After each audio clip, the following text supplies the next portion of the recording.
নমস্কার, সকলকে স্বাগত জানাই Bengali food with Anima cooking চ্যানেলের নতুন আরেকটা পর্বে। আজ আমি আপনাদের সঙ্গে শেয়ার করব ঝিঙে চিংড়ি দিয়ে দুর্দান্ত একটা রান্না, যেটা গরমের জন্য একদম পারফেক্ট।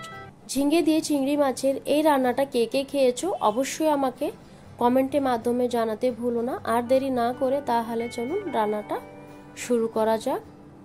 ঝিঙে দিয়ে চিংড়ি মাছের এই রান্নাটা করার জন্য এখানে আমি ঝিঙেগুলো পরিষ্কার করে ধুয়ে কেটে নিয়েছি। ঠিক এই সাইজের আমি কেটে নিয়েছি। ঝিঙেগুলো একটু লম্বা করে কেটেছি আর আলুগুলো ডুমো ডুমো করে কেটে নিয়েছি। আর এখানে তার সাথে নিয়ে নিচ্ছি চিংড়ি মাছ, লবণ হলুদ মেখে নিয়েছি। রান্নাটা শুরু করার জন্য বসিয়ে দিয়েছি এখানে কড়াই। প্রথমে সামান্য পরিমাণে সরষের তেল গরম করে চিংড়িগুলো আমি জাস্ট 1 মিনিটের জন্য ভেজে নেব এপিট ওপিট। চিংড়িগুলো এখানে আমার ভাজা হয়ে গেছে, এখন তুলে নিচ্ছি। আর আমার রান্নার ভিডিওটা কে কোথা থেকে দেখছো ওটা অবশ্যই কমেন্টে মেনশন করতে ভুলো না। আমার খুব ভালো লাগে তোমাদের কমেন্টগুলো পড়তে।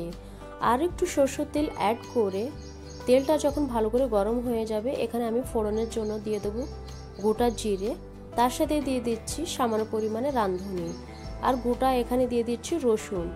এই চিংড়ি মাছের রান্নায় আমার রাঁধুনি ফোড়নটা আর রসুন ফোড়নটা খেতে ভীষণ ভালো লাগে।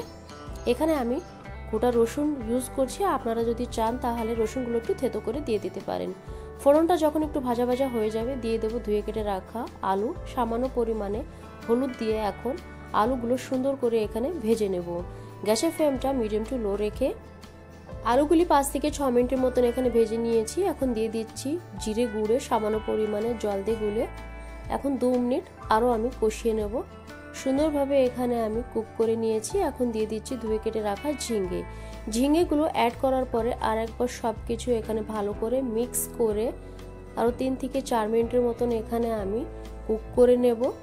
বন্ধুরা, আজকের রান্নাটা আমি চিংড়ি মাছ দিয়ে করছি। আপনারা যদি চান চিংড়ি মাছের জায়গায় রুই মাছ কিংবা চারাপোনা মাছ দিয়ে রান্নাটা করে নিতে পারেন, ওটাও খেতে ভীষণ ভালো লাগে। এখন দিয়ে দিচ্ছি পরিমাণ মতন জল, তার সাথে দিয়ে দিচ্ছি 4টে চিরা কাঁচা লঙ্কা। এখন আর একবার সব কিছু এখানে ভালো করে মিক্স করে ঢাকা দিয়ে সেদ্ধ করে নেব 5 থেকে 6 মিনিটের মতন।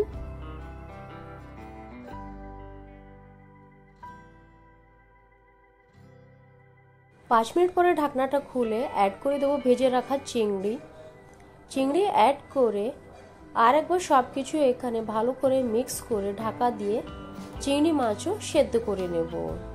বন্ধুরা, আমার রান্নার ভিডিওগুলি যদি তোমাদের ভালো লাগে, ভিডিওটা পুরো দেখার পরে একটা লাইক আর কমেন্টের মাধ্যমে আমাকে অবশ্য জানাবে, কিন্তু ভিডিওটা পুরো না দেখে কমেন্ট করবেন না। ঝিঙে দিয়ে চিংড়ি মাছের রান্নাটা অলমোস্ট কমপ্লিট হয়ে গেছে। দেখেছেন বন্ধুরা কি সহজভাবে আমি ঝিঙে দিয়ে চিংড়ি মাছের এই রান্নাটা করে নিলাম। আলু আর ঝিঙে এখানে সুন্দরভাবে সেদ্ধ হয়ে গেছে। এখন আরও 2 থেকে 3 মিনিটের মতন গ্যাসের ফ্লেমটা হাই রেখে মাছের ঝোলটাকে ফুটিয়ে নেব। তাহলে একদম রেডি আমাদের ঝিঙে দিয়ে চিংড়ি মাছের এই সুন্দর একটি রান্না। আশা করছি বন্ধুরা আজকে ঝিঙে দিয়ে চিংড়ি মাছের এই রান্নাটা ভালো লেগেছে। ভালো লাগলে একটা লাইক আর কমেন্টের মাধ্যমে আমাকে জানাতে ভুলো না। দেখা হচ্ছে পরবর্তী অন্য কোনো ভিডিওতে অন্য কোনো নতুন রেসিপির সাথে। ততক্ষণের জন্য টাটা, বাই বাই।